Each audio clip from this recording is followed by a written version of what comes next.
Hello everyone. जैसा कि हमें पता है कि हमने अपनी पिछली कक्षाओं में आपके ज़िला स्तर पर कौन से आपके व्यक्ति काम कर रहे हैं उनके बारे में पढ़ा था। देन हमने पढ़ा था कि जनपद स्तर पर भी हमारे कौन से लोग काम कर रहे थे आपके प्राथमिक शिक्षा के क्षेत्र में, या उसके निरंतर विकास के लिए कौन से व्यक्ति काम कर रहे थे उनके बारे में भी हमने डिटेल से पढ़ा था। आज हम बात करेंगे कि किस प्रकार से आपका जो प्राथमिक स्तर की जो भी शिक्षा व्यवस्था थी उसका एक आधारभूत ढांचा किस प्रकार से डेवलप किया गया। यानी कि किस प्रकार से, अगर हमें ये पता है कि जो इंटर स्कूल की हमारी एजुकेशन है वो हमारी अच्छी थी, हाई स्कूल की भी अच्छी थी, लेकिन हमें काम करने की ज़रूरत थी आपके बेसिक एजुकेशन के पर्पज़ से। तो अगर हम बेसिक एजुकेशन के पर्पज़ से देखें तो हमारी जो भी उत्तर प्रदेश शासन व्यवस्था थी या उत्तर प्रदेश की जो हमारी सरकार थी, उसे लगा कि क्यों ना, मतलब कि एक जो साक्षरता के लिए व्यक्ति काम कर रहा है तो उन्हें भी लगा कि साक्षरता के लिए जो भी व्यक्ति काम कर रहे हैं, चाहे वो जिस भी स्तर पे काम कर रहे हैं, लेकिन उसको और ज़्यादा डेवलप करने की और ज़्यादा आवश्यकता थी। तो उनको उनके द्वारा, यानी राज्य सरकार के द्वारा, आप कह सकते हैं कि साक्षरता का जो भी अभियान चल रहा था या उसे किस प्रकार से और ज़्यादा डेवलप किया जाए, उसके लिए राज्य सरकार ने अपने स्तर पर कुछ योजनाएं बनानी शुरू की। उन योजनाओं में हम कह सकते हैं कि उन्होंने एक नया अधिनियम लाया जिसे हम कह रहे हैं आपका 1972 अधिनियम 1972, यानी आपकी बेसिक शिक्षा परिषद वो लेकर आए थे आपके एक अधिनियम के द्वारा। अधिनियम 1972 के तहत हम कह सकते हैं बेसिक शिक्षा परिषद की स्थापना की गई या उसका एक गठन किया गया। तो उसके गठन के लिए क्यों ज़रूरी थी आपकी बेसिक शिक्षा परिषद? तो कह सकते हैं कि हमारी, जैसे मैंने बताया कि इंटर की जो हमारी पढ़ाई थी या हाई स्कूल की पढ़ाई थी वो हमारी बेसिक एजुकेशन में इंक्लूडेड नहीं थी। ये गठन केवल किया गया था आपके जो प्राथमिक स्तर पर जो भी शिक्षा व्यवस्था थी, या कह सकते हैं 1 to 8 आपकी जो पढ़ाई थी उससे रिलेटेड, चाहे वो पढ़ाई से रिलेटेड चीज़ें हों, चाहे वहाँ पर आपके जो भी टीचर्स पढ़ा रहे हों उनके लिए हों, या वो अन्य कर्मचारी हों। यानी कह सकते थे बेसिक शिक्षा परिषद का गठन एक स्वायत्तशासी संस्था के रूप में हुआ था, या कह सकते हैं एक स्वायत्तशासी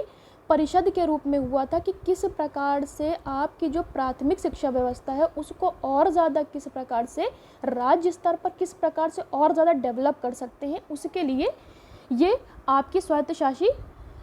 परिषद बनाएगी। स्वायत्तशासी क्यों कहते हैं? क्योंकि स्वायत्तशासी, जैसे हमने पहले ही बात की थी, कैसे हम कह रहे थे कि एनसीईआरटी हमारी स्वायत्तशासी थी, या हम बात कर रहे थे इग्नू हमारी स्वायत्तशासी थी, या हम इंग्लिश में कह सकते हैं ऑटोनॉमस बॉडी है। ऑटोनॉमस बॉडी मतलब उसका जो भी काम है या जो भी कार्य करने का तरीका है, कुछ भी शासन लाना है या कुछ भी नियम कानून लागे हैं, वो सेल्फ इंडिविजुअली कर सकती है, उसके ऊपर और किसी का भी किसी प्रकार से दबाव नहीं होगा। यानी वो परिषद क्या है, अपने नियम या कानूनों को अपने अनुसार या अपने तरीके से कर सकती है। तो इस परिषद का गठन भी इसी उद्देश्य से किया गया था कि किस प्रकार से आपकी प्राथमिक शिक्षा व्यवस्था को और ज़्यादा डेवलप किया जा सके एक राज्य स्तर पर। और आपकी जो बेसिक शिक्षा परिषद अधिनियम 1972 का गठन किया गया था, यह उत्तर प्रदेश में किया गया था आपकी। इसके तहत कह सकते हैं कि आपके जो भी टीचर्स हैं, यानी सेवारत आपके टीचर हैं, उनका प्रशिक्षण कार्यक्रम कैसा होना चाहिए, या कह सकते हैं कि उनको किस प्रकार से स्थानांतरित करना चाहिए, या हम कह सकते हैं कि किस प्रकार से जो प्राथमिक स्कूल होते हैं उनकी समय अवधि कैसी होनी चाहिए, उसके लिए आपकी बेसिक शिक्षा परिषद का गठन किया गया। अब अगर हम बात करें कि बेसिक शिक्षा परिषद के कार्य क्या थे, यानी उसका गठन तो कर लिया गया था, क्योंकि अधिनियम में 1972 में ये भी बातें कही गई थी कि इस जो गठन बनाया गया है उसके मूल रूप से काम करने का उद्देश्य क्या होगा या किस रूप में वो परिषद काम करेगी। तो अगर बात करें कि सबसे पहला अगर बात करें तो इस परिषद का एक ये भी आपके कार्य था कि किस प्रकार से जो भी सेवारत टीचर हैं उनको किस प्रकार से प्रशिक्षित किया जाए, उनके प्रशिक्षण कार्यक्रम कैसे होने चाहिए, उसके लिए भी ये काम कर रही थी। या जो भी आपकी संपूर्ण शिक्षा प्रणाली थी, यानी अगर हम एक टीचर को प्रशिक्षित करते हैं, उसे अच्छे तरीके से उसको हम प्रशिक्षित कर रहे हैं, तो ऑब्वियस सी बात है कि हमारी जो क्लासरूम टीचिंग है वो बहुत ज़्यादा इफेक्टिव होगी। क्लासरूम टीचिंग इफेक्टिव होगी तो ज़्यादा बच्चे स्कूल में आएंगे, पढ़ाई करेंगे तो इससे क्या हो सकता है कि डे बाय डे हमारे शिक्षा का स्तर जो है, या हम कहें बेसिक शिक्षा का जो हमारे स्तर है, डे बाय डे बढ़ता जाएगा। ये बात आपके अधिनियम में कही गई। नेक्स्ट अगर बात करें, यानी आपके चाहे वो जूनियर हाई स्कूल थे, चाहे आपके बेसिक प्रशिक्षण हो, उनको उनमें किस प्रकार से प्रमाण पत्र दिए जाएं, यानी जो भी टीचर उसमें क्या कर रहा है, प्रशिक्षण कार्यक्रम कर रहा है, चाहे वो जूनियर हाई स्कूल का हो, चाहे आपका कोई बेसिक क्लास का प्रशिक्षण ले रहा है, तो उसको किस प्रकार से उसके प्रमाण पत्र देने हैं, उसके लिए भी ये काम करता था। नेक्स्ट अगर बात करें,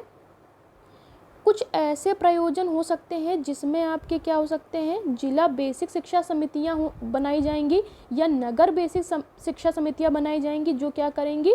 और उनमें उप समितियों का गठन भी किया जाएगा। यानी एक राज्य में क्या है,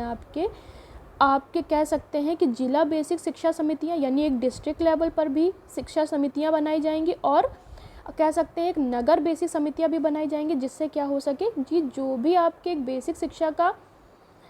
विकास है वो जिला स्तर पर भी वैसे ही होता रहे, और आपके नगर स्तर पर भी उसको क्या किया जाए, बढ़ाते रहा जाए। इसलिए वहाँ पर भी अलग अलग समितियों का गठन किया जाएगा। नेक्स्ट अगर बात करें कि किसी भी ज़िले में, यानी किसी भी ज़िले में क्या है, आपके जो भी प्राथमिक शिक्षा को विकास देने का कार्यक्रम है, चाहे वो किसी प्रकार के रिसर्च पर्पस से हो या वहाँ पर अलग अलग कोई नई नई चीज़ें आयोजित करनी है, तो उसके लिए भी क्या है, बेसिक शिक्षा परिषद उत्तरदायी होगी। वहाँ पर जो भी चीज़ें होनी, यानी राज्य स्तर पर जब आपके परिषद बनाई गई थी, तो वहाँ पर क्या है, जो भी एक प्राथमिक शिक्षा व्यवस्था में जो भी उन्नयन होगा चीज़ों का, एक अच्छी चीज़ों का, तो उनमें भी क्या है, आपकी परिषद काम करती रहेगी। नेक्स्ट अगर बात करें तो आपके चाहे वो बेसिक स्कूल हो, चाहे वो नॉर्मल स्कूल हो, या हम कहें कि जो बेसिक स्कूल में टीचर पढ़ा रहे हैं उनके प्रशिक्षण की बात हो, या हम कहें कि जो आपके राज्य शिक्षा संस्थान है, या जैसे हम कह सकते हैं SCRT, तो उसमें भी क्या होगा, इन सभी चीज़ों में भी आपके कहीं ना कहीं बेसिक शिक्षा परिषद के लोग या जो अधिकारी होंगे वहाँ पर इन चीज़ों का भी निरीक्षण करते रहेंगे समय समय पर। यानी आपके चाहे बेसिक स्कूल हो, चाहे वो नॉर्मल स्कूल हो, चाहे आपके बेसिक प्रशिक्षण संस्थान हो, या हम कह रहे हैं राज्य आपके शिक्षा संस्थान हो, इन सब पे भी अधिकार आपके बेसिक शिक्षा परिषद का होगा। यानी वो जिस हिसाब से चाहते हैं इन चीज़ों को चलाना या क्रियान्वित करना, वो समय समय पर इन चीज़ों को मॉड्यूलेट करते रहें या उनको अपने हिसाब से काम करते रहें। नेक्स्ट अगर हम बात करें कि आपका जो भी जिला बेसिक शिक्षा समितियां बनाई जाएंगी, जैसे हमने पहले बात की थी कि जो भी आपकी जिला बेसिक समितियां बनाई जाएंगी या आपकी नगर बेसिक शिक्षा समितियां बनाई जाएंगी, तो उनका जो भी काम होगा, यानी चाहे वो एक नगर स्तर पर हो रहा हो काम या एक ब्रॉड लेवल जिला स्तर पे काम कर रहा होगा, उन पर भी आपके बेसिक शिक्षा परिषद का आधिपत्य होगा। वो जिस हिसाब से चाहता है बेसिक शिक्षा को और ज़्यादा डेवलप करना या किसी आयोजन के द्वारा करना या किसी नियोजित तरीके से करना, वो सारा काम भी इनके द्वारा वो करता रहेगा। नेक्स्ट अगर बात करें, अब हम बात करते हैं कि जो भी हमारी परिषद है, यानी कार्य तो हमने समझ लिए कि बेसिक शिक्षा परिषद का जो एक अधिनियम बनाया गया 1972 के थ्रू, तो वो कैसे काम उनके करना है, या अधिनियम में ये सारी बातें कही गई कि जो आपके बेसिक शिक्षा परिषद होगा उसके ये आपके काम होंगे और उसे इस प्रकार से काम करना होगा। अब अगर बात करें परिषद के अधिकारी तथा अन्य कर्मचारी, यानी आपकी जो बेसिक शिक्षा परिषद बनाई गई, तो उसका गठन क्या है, कई लोगों को लेकर किया गया। उसमें कई प्रकार के हमारे अधिकारी वर्ग भी होंगे और हमारे कर्मचारी भी होंगे। तो अगर हम बात करें अधिकारी वर्ग की, तो हम अधिकारी वर्ग की कह सकते हैं कि इनमें क्या है, जो भी हमारे संपादित किए जा रहे हों या जो भी राज्य सरकार जिन भी लोगों को प्रमोट करना चाहती है, उनको क्या है, वो अधिकारी वर्ग में यहाँ पर होते हैं। अध्यापक भी इसमें आपके इंक्लूडेड होते हैं, प्लस कर्मचारी भी होते हैं जो आपके पूर्वानुमोदित राज्य सरकार जिन्हें उचित समझती है उसे इनमें उन्होंने क्या किया, इंक्लूड किया। नेक्स्ट बात करें परिषद की निधि से यहाँ क्या मतलब है, परिषद की निधि यानी परिषद में आने वाला आपका जो भी आपके रुपए होंगे या पैसे होंगे उससे इंक्लूडेड है। यानी परिषद की निधि यानी जो भी आपकी राज्य सरकारें एक प्राथमिक शिक्षा व्यवस्था के विकास के लिए जो भी चीज़ें अनुमोदित करती है या जो भी अनुदान देती है, वो सारा अनुदान आपका परिषद निधि में जाकर कलेक्ट होता जाएगा। जब भी परिषद को लगता है कि उसके किसी भी ज़िले में या किसी भी आपके उसमें कह सकते हैं जनपद स्तर पे या ब्लॉक स्तर पर उन चीज़ों की ज़रूरत है, तब वो क्या कर सकता है, इस निधि से उन चीज़ों का व्यय कर सकता है। नेक्स्ट अगर बात करें लेखा एवं लेखा परीक्षा। लेखा यानी कह सकते हैं किसी भी चीज़ का रिकॉर्ड, यानी जो भी चीज़ें हो रही हों, चाहे वो जिला स्तर पर हो रही हों, चाहे वो ब्लॉक स्तर पर हो रही हों, सारी चीज़ों का एक लेखा रखना या अभिकरण रखना, जिससे हमें पता चल सके कि जो अलग अलग जगह, चाहे वो जिला स्तर पर हमारे प्राथमिक स्कूल हो, चाहे हमारे ब्लॉक स्तर पर प्राथमिक स्कूल हो, उन पर निरंतर किस प्रकार से विकास हो रहा है, या वहाँ पर कितने आपके स्कूल हैं, स्कूल में कितने टीचर्स हैं या कितने बच्चों का इनरोलमेंट है, सब का लेखा यहाँ पर रहेगा। प्लस क्या है, परिषद क्या करेगी, एक वर्ष में अपना एक विवरण पत्र क्या करेगी कि बजट रूप में क्या करेगी, तैयार करेगी और उसे राज्य सरकार द्वारा अनुमोदनार्थ प्रस्तुत करेगी। यानी राज्य सरकार के अनुमोदन के बाद ही वो प्रत्येक वर्ष एक बजट तैयार करेगी कि किस प्रकार से वो प्राथमिक शिक्षा के क्षेत्र में किस प्रकार से विकास कर रही है, या उसको और ज़्यादा बढ़ाने में वो कौन कौन से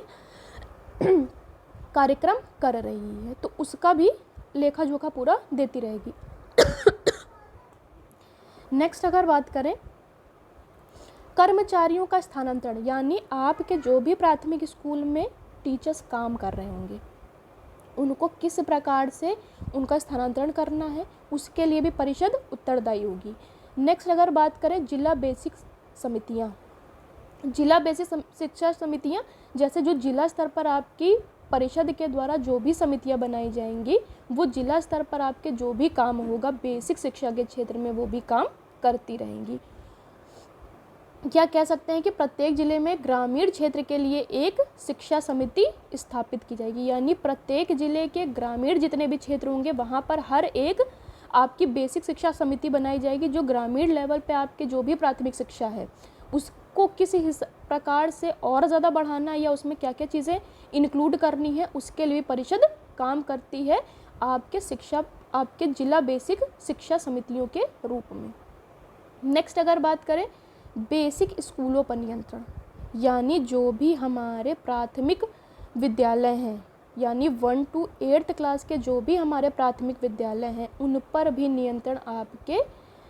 परिषद रखेगी। नेक्स्ट अगर बात करें राज्य सरकार द्वारा नियंत्रण, यानी राज्य सरकार ने ही आपकी बेसिक शिक्षा परिषद का गठन किया है, तो कह सकते हैं कि सर्वोच्च क्या हो गई हमारी राज्य सरकार। उसके बाद हमारा परिषद आता है, यानी परिषद और राज्य सरकारों में अगर किन्हीं भी चीज़ों में क्या है, किसी भी जो भी नियोजित तरीके से वो काम करना चाहे या कुछ भी आदेश लागू करना चाहे, अगर दोनों में उन चीज़ों पर कह सकते हैं कि एग्री नहीं हो रहा है, तो फिर उसके बाद जो राज्य सरकार कहेगी वही चीज़ सर्वोच्च होगी और वही चीज़ क्या होगी, आपके राज्य सरकार द्वारा उन चीज़ों पर नियंत्रण रखा जाएगा। नेक्स्ट आते हैं उत्तर प्रदेश अध्यादेश संख्या 14/1972 का निरसन, यानी जो भी हमारी शिक्षा परिषद बनाई गई थी अधिनियम 1972 के ज़रिए, तो उसको क्या कर दिया गया था बाद में आगे चल के, क्योंकि ये गठन क्या हो रहा था, शायद उतने अच्छे तरीके से काम नहीं कर रहा था या उतने उचित तरीके से उन चीज़ों को संयोजित नहीं कर पा रहा था, तो बाद में इस अधिनियम को निरस्त कर दिया गया था। यानी अब इस अधिनियम के ज़रिए कोई भी हमारा काम नहीं होता है। जब 1972 एक अधिनियम लाया गया था, उसके ज़रिए हमारी परिषद को, जो हमारी शिक्षा परिषद थी, उसका गठन किया गया था, लेकिन बाद में आगे चलकर उसको क्या कर दिया गया था, उस अध्यादेश को निरस्त कर दिया गया था। तो आज हमने पढ़ा बेसिक शिक्षा परिषद